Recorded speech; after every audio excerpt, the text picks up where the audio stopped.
Okay, who is not a fan of outdoor carpet? Most hands here. Joelle, quickly unmute yourself. Why do you like outdoor carpet? I like pretty things You like pretty things. everywhere, Okay, Joelle, I everywhere. like you, but you're wrong.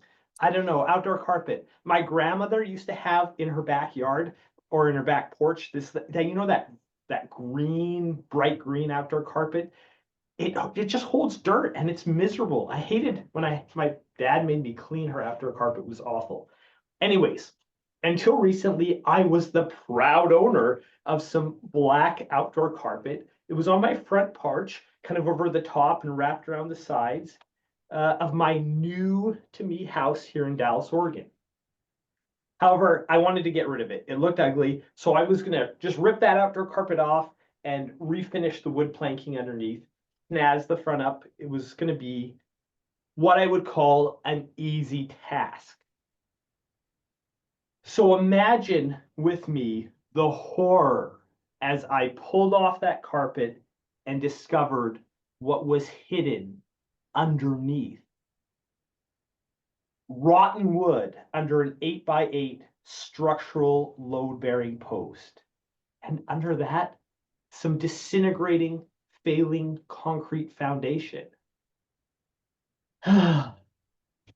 Immediately, the voice, my inside voice, the voice inside my head, started thinking of all the horrible, awful things that were going to go wrong, spiraling out of control.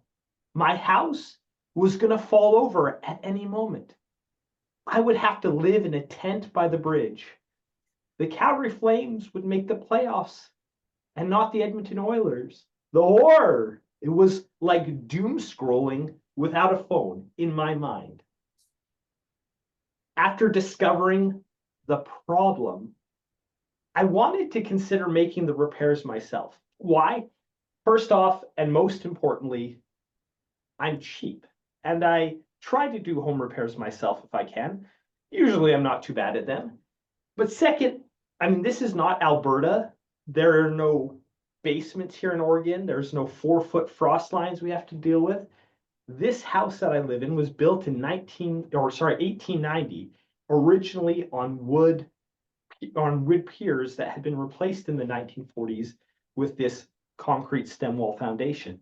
So, I mean, this had been kind of done before, but every time I seriously considered doing the repairs, I would spend that night tossing and turning in bed, thinking of all of the surely awful and horrible things that would and could go wrong.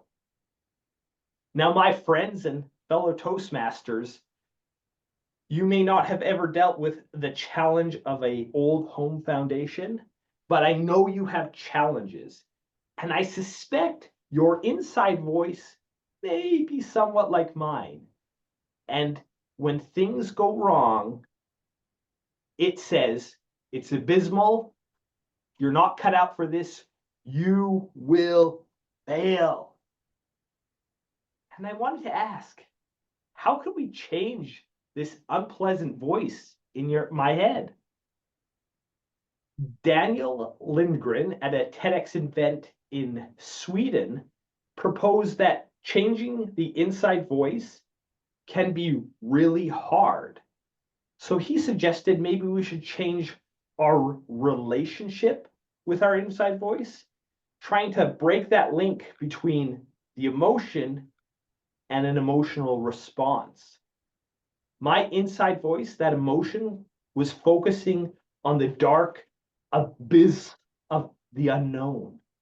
It wasn't taking into consideration what I did know and what I could learn. So after I took a time out, learned a little bit, talked to some people I know and trust, I decided to go ahead with the repairs myself. My inside voice was still a little skeptical, but not quite as ridiculous. Over the following 2 months, I went to Home Depot a lot of times.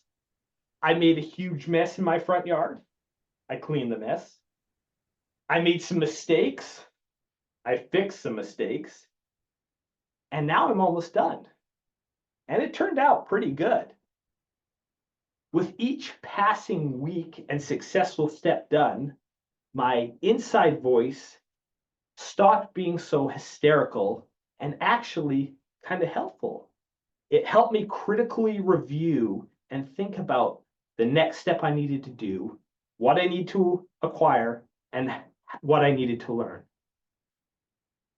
Helping or breaking down steps into subs or the project into sub steps was a lifesaver.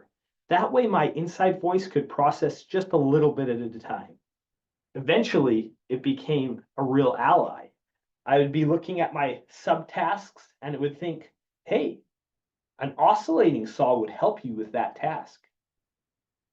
You don't own an oscillating saw, but this would totally justify buying one.